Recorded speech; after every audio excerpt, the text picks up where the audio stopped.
Vous savez qu'on a à travers la télévision, peut-être sur un bout, on a beaucoup de semaines, vous rappelez tant l'occasion du banco. Il y a pour la même chose à travers la télévision, peut-être que ça peut avoir la télévision. Dès que les femmes ont la montée de la santé, de l'île, la personnalité, il y a pour le gouvernement été donné, que je l'ai dit, tout le monde y a fait, il y a moi la boca stop, un beau quotidien, pour que ça soit bon, présent à l'Assemblée nationale.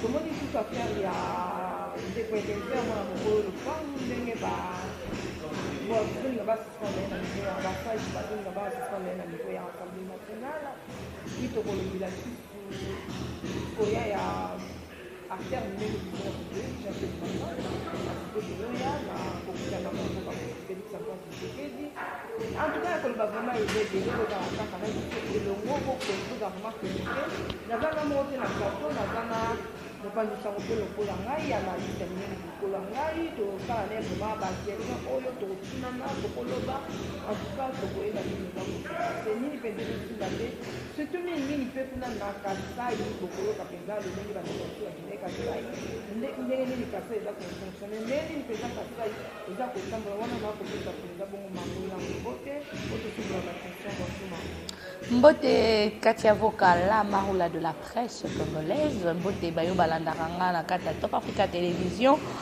Mbote na ba abonné nyonso ya Tindika, Mbote penza pe mingi pa moto apesi biso espace les stars o azali partenaire vraiment moko ya bapandisa ebele ya mboka oyo boss na biso les stars pesa kitoko c'est boya Roger Dimasio ningo ya vraiment faut la ana les stars, Mbote na Papi Kelly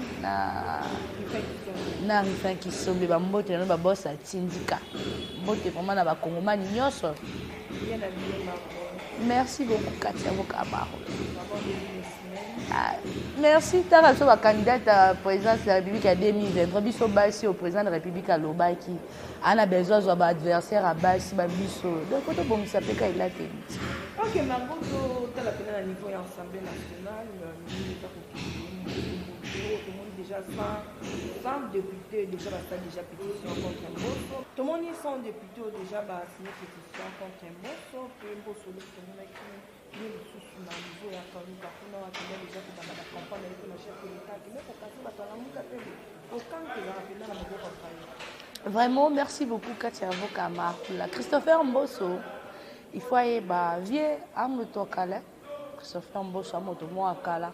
À Motomo kwa bandaka ou même la carte PPRD a bisa ipenza bango loboko mais ba négligea quand même.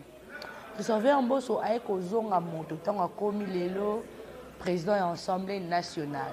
Tango mokonzi mboka tali expérience na expertise na ya tali ya bien té. Faut te payer chance, ba ekopesa chance mais tango déjà to koka da 100 députés ba signer pétition contre Christopher Mbosso. Ngana koloba ba député ba linginde kanyaka. Eux ils disent que non tango depuis Christopher Mbosso depuis koko chute à Janine Mabunda koya Christopher Mbosso ba lobaraté bazara minoko kokanga. Non, eux ils veulent des copes comme c'était que non. Toi il faut te frapper ministre mon bon ministre a tiki enveloppe. So makambo na tango président de la République au Félix Antoine Tshisekedi Tshilombo. Ou à côté les mena makambo Italie ya nini ya à côté même makambo Italie ya la corruption exacte. Vous voyez c'est pour ça les députés bazo ba comment fonctionner té. Tata on a beaucoup monde na Mbuta Mbosso a muta ko féliciter. Les députés bandaka ko zwa mbongo na bango na ba banque ba différentes banques de la place. Mais tant que tata Mbuta Mbosso ya salini a vu siko ya komisi bango na banque mi balé banque bala biko non déjà ba député dans banque place mbongo place mi balé. Christopher Mbosso est venu avec kokota ordre na kata Assemblée nationale. Avec kocha moto ne sika na ndenge longo bani. C'est pas facile hein comment la lelo o kamba na bateau ya bateau mito esala kate kama soka ba koma na monoko député. Ozonga be montonyo so député parce qu'on vous a donné cette chance là de faire quoi? Il y a qu'au postuler. Les lots ils disent que nous ils sont au nombre de 100. Bien sûr. Bazomata. Mais il faut battre à peu pas chaque peuple.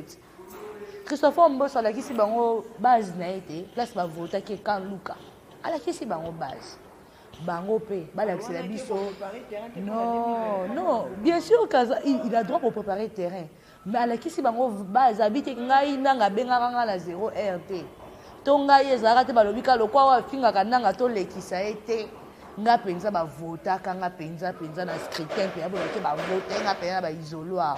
C'est ce que Mbuta Mbosso a fait à Kan Luka. Et quand il dit que non, en 2023, il soutiendra le chef de l'État. Le chef de l'État a son soutien. De ici à Kinshasa, il y a Bandundu. Bien sûr, maintenant c'est l'heure maintenant. Il y a élu à Bandundu. Il y a natif à Bandundu. On a vu Jonathan Bieloussouka, au Pazaki, ancien ministre, il a fait chez l'élevage, il a fait député national. À Tony Morgue na Bandundu. Qu'est-ce qui manque aussi? Adolphe Mouzit aussi. Nambongo nyonso azwa. Mapango ebelo jekoko mulumba loba. Qu'est-ce qui manque aussi? Adolphe Mouzit aussi. Akende kosenga ba me ya coupe na bandeko na Bandundu. Atongela bango pe ba école parce que na Bandundu côté na Kikwiti.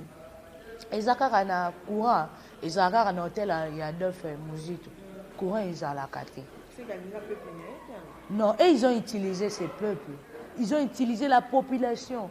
Au moni, hein, quand on me konzambo, quand on a reçu, on me konzambo à lobby, pourquoi pas en 2023, tout le monde a pu être candidat à base. C'était bien sûr que il faut il y a 2023. On sera là. Parce que tout le monde a 4 vérités. Pour moi, quand Moussou se a passé, Bandundu Baliaka Thompson, il y a 16 places. Mais Bana Maï. Tout le monde qui est ancien ministre, on a autant à commander pour avoir un mémorandum à fonder qui met Joël Kitenge, na bo maman hypocrite, ancien ministre économie, à qui n'est qu'au filmer les biso awa, na ba pandisson à 10%, dengue ba boya ka ba péage, ba péage dans la Bandundu. Oh, maintenant qu'est-ce qui manquait pour que ba financer, aye pe na dossier pas mon compte Zamboka que non le Bandundu ba production ba foufou bani. Et le connaît au c'est pour ça que nous disons merci à l'IGF. Christopher Mbosso, il a le soutien du peuple congolais. Il a le soutien du chef de l'État. Personne ne peut l'intimider. Elle est question de Liembongo, Abokoma, Eli, groupe parlementaire, les élites de Kassai, les élites de Katanga, les élites. Non, on ne veut pas ça. Nous ne voulons pas ça. 2023, il y aura des critères. Hein, pour diplômer par aux candidats en 2023. Diplômé par aux appels candidats à l'Assemblée nationale. Il y a un titre. Pour titre, il est bon Congo. Nos professeurs, il est fort en macroéconomique. Mais il est place à Mimi Bisso. Tout est dit, Adolphe Mouzit, comme il est fort en économie. Mais il est place à Mimi Bisso. Nous disions ceci, que se faire Mbosso, il y a des erreurs. Mais ça, c'est beaucoup pour le baron de la télévision. Eh, Nabuna autant à combo. Oh, Nabuna autant à combo. Ye, alelaka ate kati. Alelaka to babeta ka mbata na souciate na police ya babenga ngoni ya funa. Oh, babeta ka mbata kenda ko zo so imani so kini babeta mbata. Alela le bien député abenga Janine Mabunda boya ko yamba téléphone. Alelaka. Bon, je connais bien Misilande Mutambo so makasi. Mbuta Mbosso n'est pas corruptible. Hein. Mbuta Mbosso ne tremble pas. Hein. On ne peut pas lui intimider. Non. Il a derrière lui plus de 300 quelques députés qui ont na FCC, PPRD, mais à maîtriser Bango. Il a pris cette autorité. Même Jean-Marie Kassamba et Jean-Marie Lukula Saka qui ont soufflé dans l'ito, il a pris cette audacité de dire je demande, chers collègues, de quitter les groupes armés. Lobby est belé. Oui. Yo nini. Oh. Sous place on va voter à bino ceux qui funa ceux qui wapi. Vous on va rappeler que n'a pas consoler peine petit peuple. Parce que en 2023 bon il a sous poloté Abeda Choura Ocha sous balo sona GT. Abeda Choura Ocha picha to sardine GT. 2023 ça mutunyo ça hôtel les mains. Parce que vous, là, vous voulez nous faire croire que vous êtes des saints, c'est Mbosso qui est en train de vous bloquer. Et alors, quand vous prenez vos oreilles émoluments, la bino, c'est Mbosso qui vous bloque aussi d'aller pas communiquer avec vos bases. Parce que Tata Mbutambo sur la question que après qu'on y a mon Konzambo quand l'Assemblée nationale a quitté la base, elle a dit force. Pour y avoir le force à moi déjà lobby. Et quand il dit que Félix Antoine Tshisekedi Tshilombo. Oui, oui. Oui, il était négligé. Tu sais, Katia, tu sais, il faut te le baraba mot par mot. Tu bon bateau pour nous bazara banda mboka. Ba makambo le kanaka ati. Tata Mbosso, il n'était pas considéré au PPRD comme Bati Lukwebo. Bati Lukwebo, tant qu'on a l'élection au Sénat, à l'époque, na Tambwe Mwamba. Bati Lukwebo était rejeté du Sénat. Paix à son âme. Le vieux, le nanio,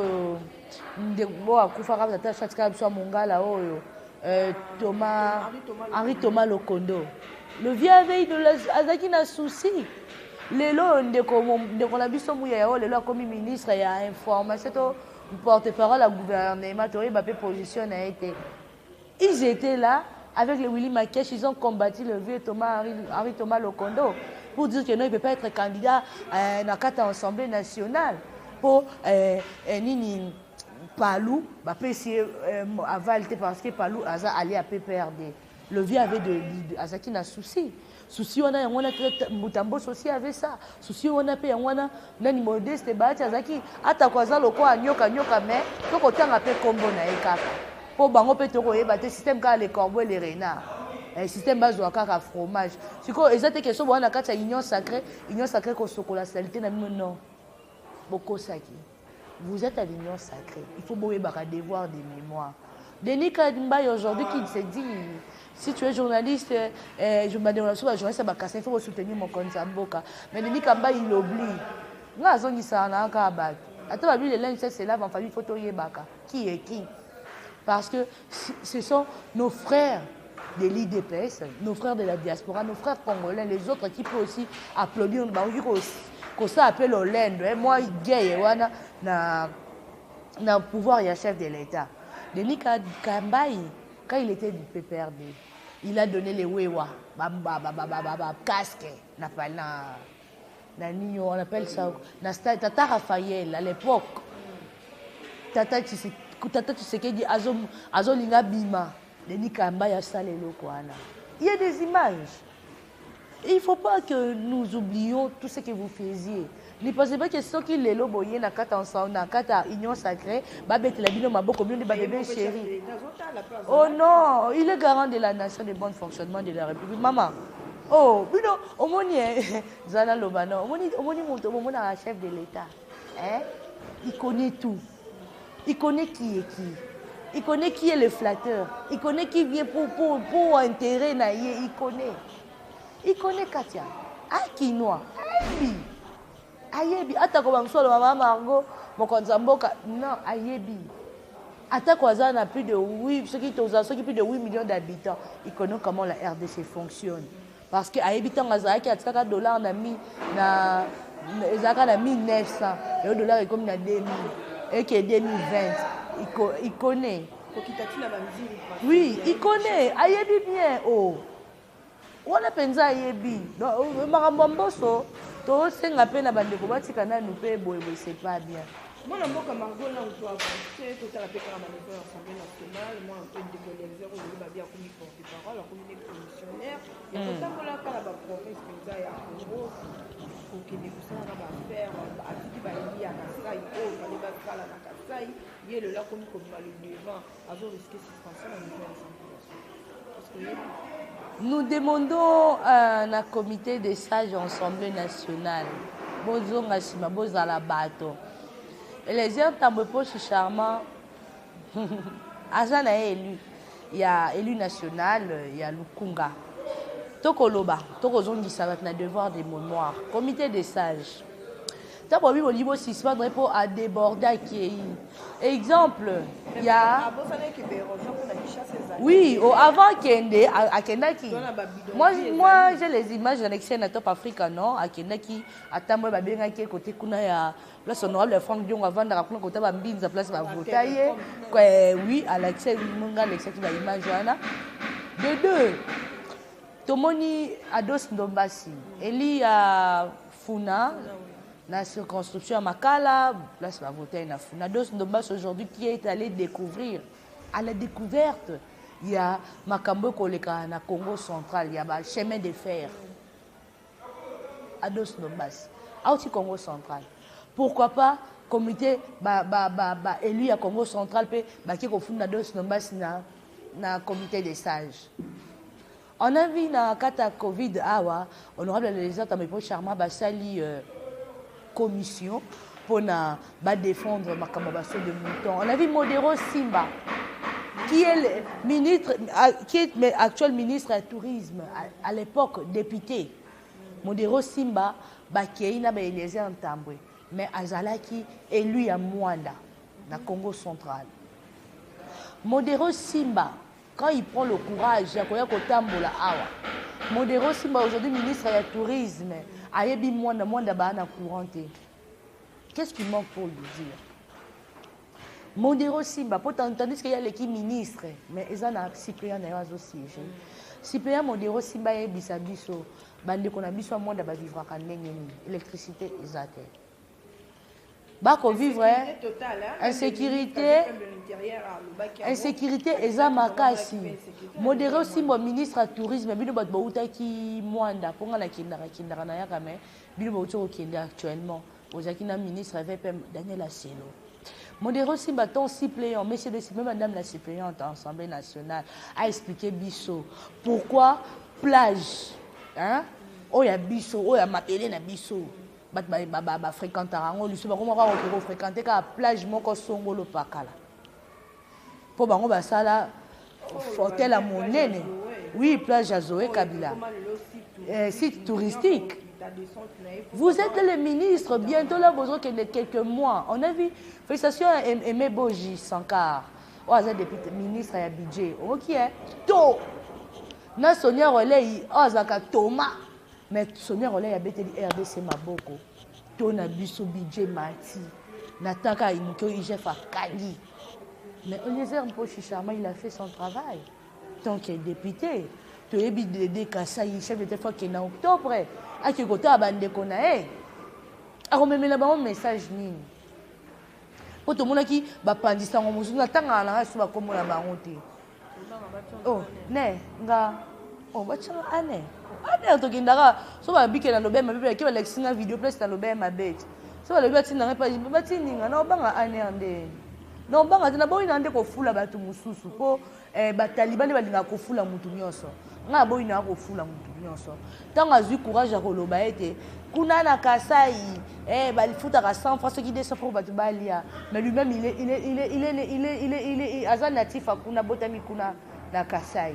Aujourd'hui là, Eliezer Ntambwe a pris l'audacité, le courage de nous montrer na Marcelin Bilomba au bakendati. Pour mon konzamboka borotu na ba déconner. Ata to lobi aza garant de la nation mais aza pe na province o pas botami hein. Ah. Loyo bakei balakisi biso esika makambo ezali. Quand nous parlons des Kassai, nous voyons comme le Moïse Ekanga, oaza prisonnier en libertinage. Pourquoi Moïse Ekanga? Moïse Ekanga moto a eu biso 5 chantiers en marche. Au kuluta msoja makasa matière là que ce cahier des charges à 5 chantiers. Moïse Ekanga o a eu biso kisalume banda. To tuna na baya bongo hein. Pour ya bongo ba banda ko sala émission na ko la biso ndenge 5 chantiers ko tambola lelo ekenda wapi. Quand vous disiez que Joseph Kabila okende CPI, Joseph Kabila boy, Joseph Kabila okende CPI maintenant que ba miyibio ba na bango ba lobaka mon papa m'a donné les cadeaux de $50,000. Nous notre papa a beaucoup d'argent, nous biso to liya matembele. Oui. Oui. Nous nos parents, nous sommes fiers de nos parents. Parce que j'ai dit que papa l'a sala rabi, maman l'a sala rabi pour analia. Et mes enfants aussi sont fiers de Margot parce que Margot a ça ramosa na mon pandi sango. Parce que bango ba tanga na ba école ba $3,000 ba $2,000 ba côté mais la gratuité. Ça fait habiter gratuité il faut y. Allez, aujourd'hui Moïse Ekanga au moins IGF fait tout kotaka makambo ba dossier sensible peuple ba comprendre makambo nyonso. Joseph Kabila a dit que nazangi 15 personnes à malam pour travailler na bango. Il y avait les Adolphe Loumanou qui étaient là. On a les deux corbeaux qui aiment toujours flatter pour avoir le fromage de lycée Sanga. De lycée Sanga, Oazalaka, agent Cooper et Moïse Katumbi. À l'époque, à Rassemblement. akosa secret partenaire akolobela makambo Moïse Katumbi akosa promotion ya envol na chapeau na ye akosa nde promotion ya parti na ye envol na libenga Moïse Katumbi Délice Sanga. Et quand Délice Sanga a vu que Moïse Katumbi a se retiré qui na la Mouka, Délice Sanga et Claudel Loubaya qui vient nous dire que non, nous venons soutenir les fils d'Etienne Tshisekedi Ouamoulou. Pour pas voter, on a ba chika pa place va voter, on a ba Louise Akuna. Qu'est-ce qu'ils font là-bas? Qu'est-ce qu'ils font? Attends qu'on balobi état de siège qu'on peut ça bango vacances parlementaires. Mais qu'est-ce qu'ils font là-bas? On a le tout puissant Loumano. Le tout puissant Loumano. Et lui avec sa femme, Obazaba Elia Loumami, Basalani. Donc, je suis en train de dire que Martin Fayulu Aboy, alors Bimboka, il faut qu'il y ait un dialogue, occupation. Kaka nous sommes mabé. Non, Katia. Eliezer Tambo a fait son travail. Bah, on va moni baza à léser, bah qui peut expliquer bah électeur na bango. Non, il est député national, Katia. Toko senga na Marcelin Bilomba. Qui est pas secret qui est au Bima. Projet il y a chita 100 millions de dollars à l'époque de Kabila. Joseph Kabila 100 millions de dollars et Bima pour un projet chita 4. Il y a plus de 140 wagons. Wagon, tu as vu un film à Belmondo, paix à son âme. Wagon, où il fallait Babi et Zika, dossier porté disparu. Mais aujourd'hui, Moutonde qui est élu, il y a IDPS, Azali, Adjo, il y a Baba Kyungu, paix à son âme, Kuna na CNSS, à qui qu'on découvre ma camo, Sousukuna.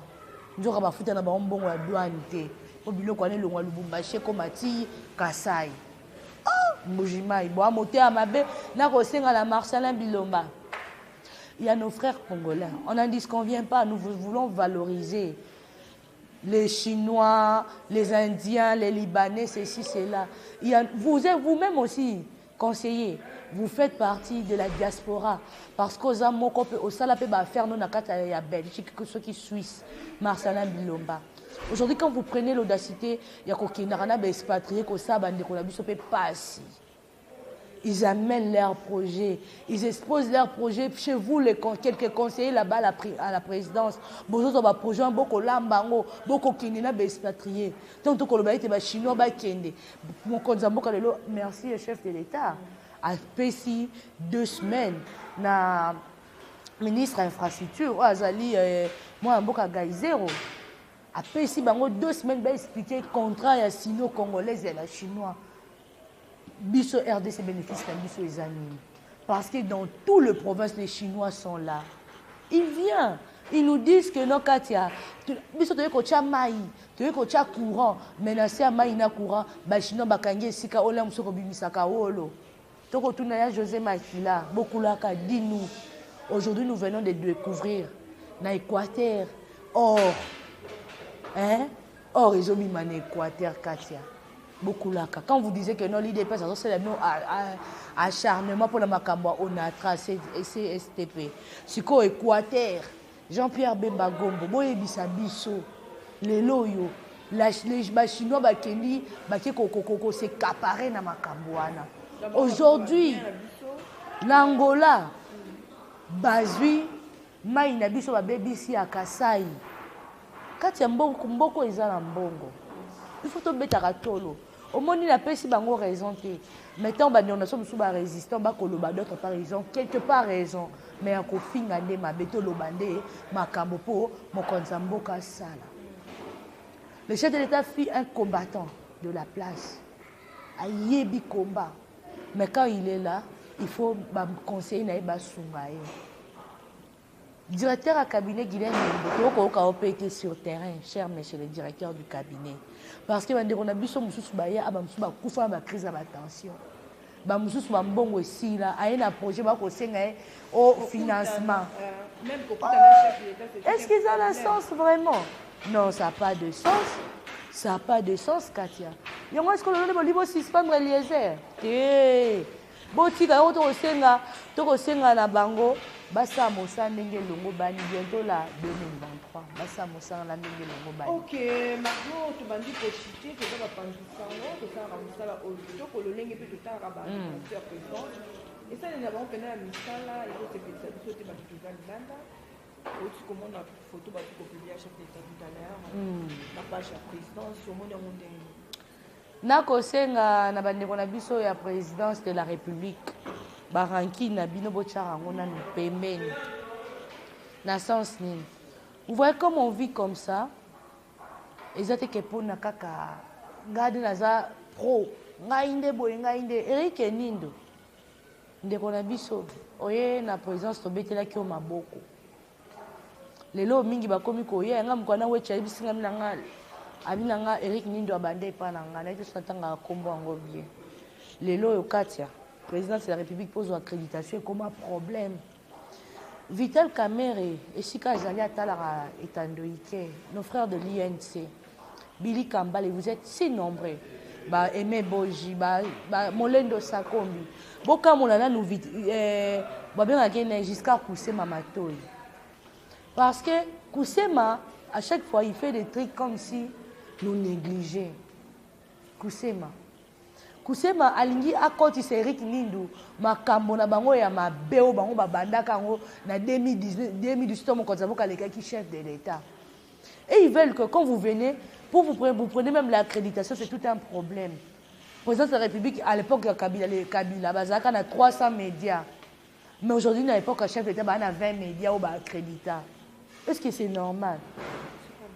Na 20 médias on appelle ça kaka TV5 nini on appelle TV5 on va l'accès bino pata image on peut ba lakisa c'est parce que na TV5 ba triaka ba élément o ya ko lekisa mais baza ba accrédité ba zo ambon chaque fin du mois siko biso ba youtubeur ba youtubeuse to lekisaka à chaque fois ba élément chef de l'État ba on va la ndangote to sela ngo pe mbongo te et le remonte ngalo baka les autres me disent que non Margot yo oza traître yondo oza mokonza mboka boye non naza traître nga salaka komba nga azara fier je dis aujourd'hui sur les papa chako bako sala documentaire à IDPS élément Margot se retrouver na kati nga bandaka ko kende ba marche na ko tika na kima nda papa so ayebi so ba marche za 10h 6h na kima na muki 5h na sokoli na longoli ma papa to na lata ketch na se na kimi na qui pour que l'exaka marche que l'exaka marche mais les loyo to komona eza la même bande relation comme au salika boy non il faut voir les CG au salabo non il faut voir un tel pour dire non oh moi je suis fier quand je vois les chefs de l'État à Konyata tapi wana rouge on est ça on a bien les loyo to bénéficier boy mais c'est malheureux pour nos autres frères et sœurs.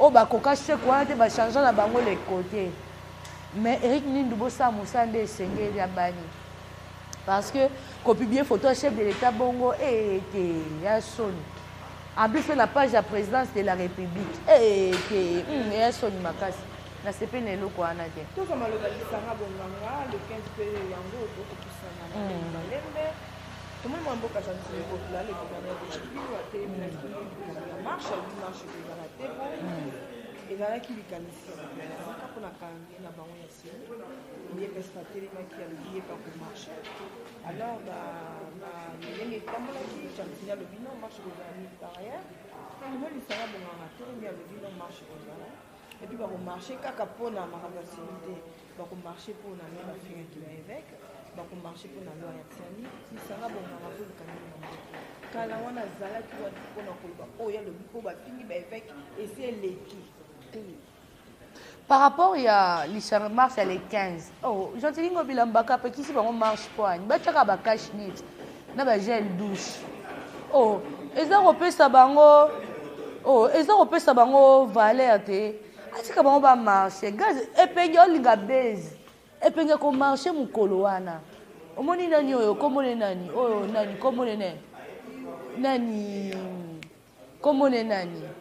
nani mabenga ke nani après c'est epenge ko marche ale boloja a ko marche gaz ebeta ma soutien kasi omoni ntina opangwisa miso boye biso bamiso ebeba biso mpona bagaz bamiso ebeba biso lelo oyo bokoloba lelo ke o boyeboye bapekisi marche lisanga mponganga devoir de mémoire topolaka na kane poani po akenda kosa ekobo na kane yango topola tozwa chane wana te ye lelo so igef alobi alandela mbongo wana bakoloba nini o lisanga bonganga abi mambo ya masho na mambo alwa chani katumbi nde afutisa bango mbongo alopangu na ye mbongo na ye momoni botunaka bango bazalaka na siège mo eza na enseignement balongwa kuna ya moke bakoma basomba lopango ya monene mpo ni bakoka bavanda na lopango wana te mpo katumbi asengaka bazongisa mbongo ya lopango wana siège wana basomba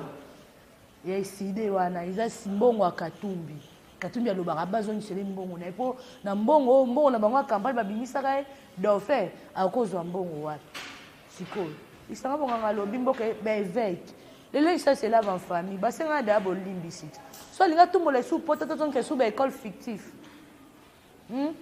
alinga tumbola biso esu pota tozongisa gratuité enseignement ndenge baécole catholique ndenge eleki cher mpo nga mpe na fruit ya école catholique il y a des autres écoles qui sont gratuites, mais il y a des écoles qui sont gratuites. Mais il faut que les catholiques soient privés. Les catholiques, ils ont le bâti. Et les qui cher. Quand c'était privé, bon, on va plus catholique, ils ont un don. Est-ce que papa a eu ma camboana? Tout comme en latin, tout comme en grec, tout comme la pas pétition, tout ça, comment l'église catholique s'est comportée en RDC. Pour les bali bako tsakaka donc au moins badumi ba paix à son âme tata cardinal monsieur Ngwatika biso mingi baloba monsieur Ngwakufa na buzo ba ne pas loba les médiocres dégagent aki ko célébrer messe ba médiocre non te ngongane kokaki mais des deux faut ba yeba mosali ya nzambe aloba kapé à terre po balobi il faut kozwa ba patete ba pata sika soki moto to lokoti moto to bengi mondumba to lokoti moto azaki mpayen akoma mon Christ il faut côté ya siko ya lelo comme bo te Katia yango to ko senga lisanga bolunganga je nsingo bilambaka le to lundi le 15 eza mercredi zongisa bango ba marché batambola na bango batambola mboka iko kema la bino boko bango ba ko senga dialogue loi ya CENI, la loi qui est déjà promulguée, la loi là, est déjà dans le journal officiel. Mais ça n'a pas de sens, Katia. Oh, donc on m'a dit, tout ce qui a monté, Martin Fayulu, c'est un monsieur, Atamboli na biso, Martin Fayulu, rassemblement, rassop, Kassafoubou, rassop, boy. Nous tous là, nous connaissons, Fayulu a bien mais là, Chantal, il faut pas rappeler. Et moi, je faut aller bolo, je faut pas expliquer. Aller bolo, je vais PPRD. Aller moni PPRD, je le retourne aller bolo, je vais réfugier dans la mouka. Faut pas expliquer. Martin Fayulu, Martin Fayulu a ebinga. Moi là, mutu na e. Aloba aneka asembo. Ba on ba loba. So le Martin Fayulu pas joie qui bon konzi. Le pays était par terre. Le chef de l'État aujourd'hui a découvert makambo souci. Bo pe sa moninga chance. Oh. S'il fallait nous faire l'opposition, il est passé pendant qu'on ne touchez pas ma constitution. Oh, Nanyo, qui doit s'ennuyer. Abino, non, Sénat, Baboyi, Kabila, le 43e mandat. Alors, Joseph Kabila fait la pacification du pouvoir. Oh, Alpha Konda, Koziko Sala, na Guinée, Kabila fait ça. Atali Kaka. Abi oyo nde nakende na elenge namona mema charge ya batata lokwa batambwe mwamba lokwa baluma abi babati abi te muna mutu abima na ndenge o bamama tata ponya muna mutu abima na ndenge na ye ngai nalingi natala sifa na ngai natala petit musée nalingi na ngai makambo te allez aujourd'hui là bolingi boya bofinga kako politique yango ezaka ya kofinga te eza ya kofinga te. Ok, voilà, nous sommes à la fin de cette émission. Tout le monde est étiqueté pour nous. Il y a des gens qui sont à travers tout le téléphone. Dans cette émission, nous sommes des enfants, dans la diaspora, ou dans des gens qui sont dans les 15 minutes, marchent en route, pour éviter de faire des gens à bataille. Et pour ça, on peut mettre à faire un numéro de téléphone. Normalement, dans la diaspora, c'est découragé. amenez tout le temps vos projets. Tu as c'était le directeur du cabinet Guinée Niembo. Tu as c'était conseiller. Le quoi ma pardon Mike Kalambai qui je donne dit pas de eh il te le va sous ma caméra. Omoni coup de chapeau.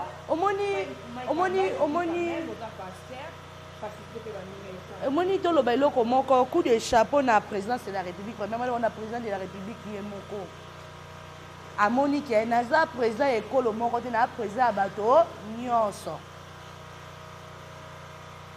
Mike Kalambai yo nzembo aboyemba Congo oh Congo ini mais bilo mo basa nzambe kata to loba mbala sima les to pesa bango to talela raya o to talela basali nzambe bo aba loko so basumu karape mo sala nzambe pa loba pe bébé je dormais azana na kuzu basali nzambe mo sala nzambe pa koma na pe gynécologue pe na kata bureau na azape na mbetu pe sikoyo bo sikoyo bo koloba ndenge nini bakoma ba gynécologue basali ya nzambe yango tokoloba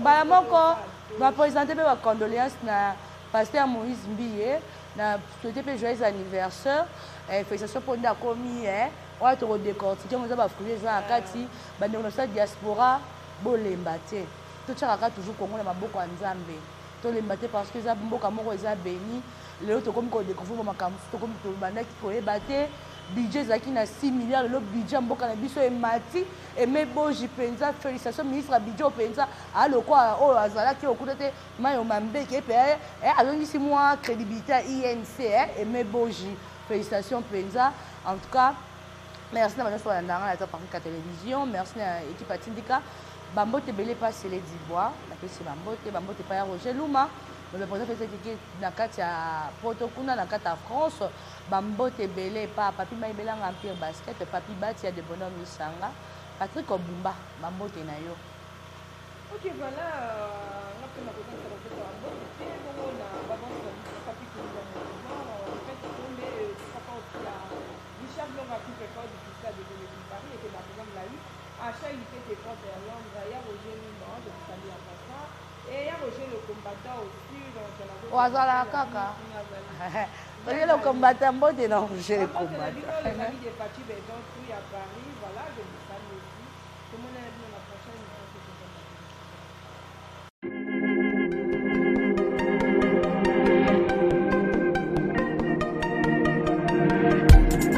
Après 25 ans d'expérience, eh oui, de 1995 jusqu'à ce jour, Edenstone, l'unique shop congolais de Londres, la Grande-Bretagne, il est Londres, et ça la fierté à la communauté nabiso, et surtout, il y a un homme d'affaires congolais sérieux dans la diaspora.